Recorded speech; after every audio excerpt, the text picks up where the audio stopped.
তানজিম সাকিব শেষ পর্যন্ত ১৫৭ স্ট্রাইক রেটে ব্যাট করেছেন ঠিকই, কিন্তু তাহিদ হৃদয় যদি থাকতেন সিনারিওটা অন্যরকম হতো। ২৫ বল বাকি থাকতে অল আউট হয়ে গেল, তাহলে ভুলটা কোথায়? খুবই দুঃখজনক এবং আমার কাছে মনে হচ্ছে অস্থিরতা আসলে বাংলাদেশকে আজকের ম্যাচের জন্য ডুবিয়েছে। যদি আপনি খেয়াল করে দেখেন যে ওরা যেভাবে ট্র্যাপ করেছে বাংলাদেশ সেভাবে ট্র্যাপড হয়েছে। মেহেদী হাসান মিরাজের যদি আউটের দিকে আপনি দেখেন, নাজমুল হোসেন শান্তের আউটের যদি দিকে দেখেন, শামীম হোসেন পাটোয়ারি, মিরাজ এবং শামীমের আউট তো একই ধরনের।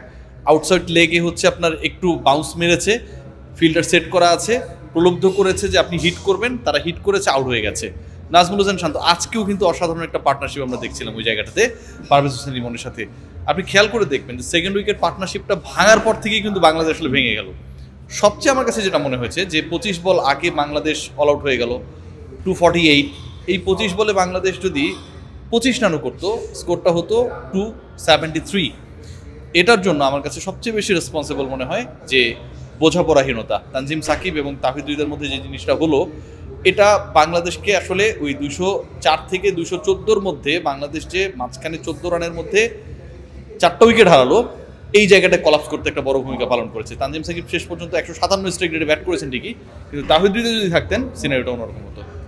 তারপর তানজিম সাকিবের ইনিংসটা নিয়ে আসলে কি বলবেন? যদিও মানে মুস্তাফিজ যদি ভালো সঙ্গ দিতে পারতেন আর কোচটা বলা তো খেলা যেত, বাট টেলেন্ডারদের এমন ব্যাটিং আসলে একটু দৃষ্টিকটু কিনা?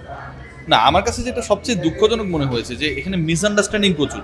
রানিং বিটুইন দ্য উইকেট নিয়েও কিন্তু কাজ করার ব্যাপার রয়েছে। ধরেন তাহিদ হৃদয়ের সাথে Shamim Hossain Patwari running between the wicket একরকম হবে, আবার তাহিদ হৃদয়ের সাথে অথবা মুস্তাফিজের সাথে রানিং বিটুইন দ্য উইকেট কিন্তু একরকম হবে। এটাকে এইরকম প্র্যাকটিস কিন্তু আমরা কখনো দেখি না। আমরা শুধু হচ্ছে দেখি যে ক্রিকেটাররা দৌড়াইতেছে, ক্রিকেটাররা ওয়ার্ম আপ করতেছে, বাট ইন বিটুইন উইকেট দুইজন ক্রিকেটার তাদের ধরনটা কি হবে, তাদের বোঝাপড়াটা কেমন করে হবে, তাদের গতির তারতম্য কতটুকু, এই ব্যাপারগুলো নিয়ে কিন্তু কাজ করা রয়েছে। আধুনিক ক্রিকেটে সেটা হয়। আমরা শুধুমাত্র হচ্ছে দুজন ক্রিকেটারকে নামিয়ে দিই, টপ অর্ডার দুজন ব্যাট করছে, রান করছে, ম্যাচ সিনেরিও প্র্যাকটিস হচ্ছে, এই পর্যন্তই। কিন্তু একজন টেলেন্ডারের সাথে একজন মিডল অর্ডার ব্যাটারে রানিং বিটুইন দ্য উইকেটের কোন জায়গাগুলোতে আসলে ঘাটতি থাকলে এই রান আউটগুলো হয়, মিসআন্ডারস্ট্যান্ডিং থাকলে এই রান আউটগুলো হয়, এরকম ক্রাইসিস হয়, সেটব্যাক হয়, সেই ব্যাপারগুলো নিয়ে কিন্তু বাংলাদেশের ক্রিকেটে কাজ করা হয় না। এটা খুবই দুঃখজনক। আমি মনে করি বাংলাদেশে এখনো still they have a chance, কারণ আগের ম্যাচে কিন্তু এর থেকে কম রানে তারা শ্রীলঙ্কাকে থামিয়েছিল। সো ওই হিসাব যদি আমরা ধরি যে শ্রীলঙ্কা গত ম্যাচে 244 করেছিল, বাংলাদেশকে 248 করেছে। পরে ব্যাট করা দল গত ম্যাচে হচ্ছে পরাজিত হয়েছিল, আজকে শ্রীলঙ্কা পরে ব্যাট করবে। সো তাত্ত্বিকভাবে অনেকভাবে আসলে আশাবাদী হওয়ার সুযোগ রয়েছে। বাংলাদেশকে খুব ভালো বল করতে হবে। সবচেয়ে বড় সমস্যা Taskin Ahmed is not in the squad.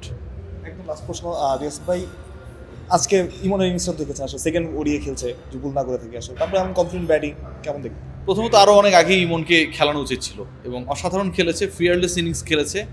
Parvez Hossain Emon এবং তানজিদ হাসান তামিম, এই দুইটা ছেলেকে যদি প্রপার গাইডেন্স করা হয়, তাদেরকে যদি প্রচুর সুযোগ দেওয়া হয়, যে সুযোগটা আসলে লিটন কুমার দাসরা প্রচুর পেয়েছেন, আমার কাছে মনে হয় যে বাংলাদেশের একটা বেস্ট ওপেনিং পেয়ার আমরা পেতে যাচ্ছি এবং সেই পেয়ার পাবার পথেই রয়েছি। দুজনেই খুবই অ্যাটাকিং ক্রিকেট খেলে, ডমিনেট করে ক্রিকেট খেলে, প্রতিপক্ষের এগেনস্টে কখনোই নিজেদেরকে আন্ডারডগ মনে করে না।